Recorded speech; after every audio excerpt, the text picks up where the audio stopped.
কাঁঠাল কাঁঠাল নেবেন নাকি? গাছে কাঁঠাল গোপে তেল। কাঁঠাল নেবেন নাকি?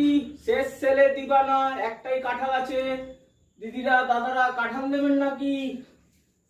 একটাই কাঁঠাল। ও মাসিমা দিদি কাঁঠাল নেবেন নাকি? একটাই কাঁঠাল আছে, শেষ সেলে হয়ে যায় দিবানা। একটাই কাঁঠাল আছে। ও দিদি কাঁঠাল নেবেন নাকি? গাছে কাঁঠাল গোপে তেল। দিদি একটাই কাঁঠাল আছে, নিন দিদি। ও দিদি দিদি কাঁঠাল নিন, ভালো কাঁঠাল দিদি, ভালো কাঁঠাল। ও দিদিরা দাদারা কাঁঠাল নিয়ে নিন, একটাই কাঁঠাল আছে, কমে ছেড়ে দেবো, মাত্র 20 টাকা। 20 টাকা, 20 টাকা, 20 টাকা সেল চলছে কাঁঠালের। দিদিরা এই দেখুন কাঁঠাল, কাঁঠাল।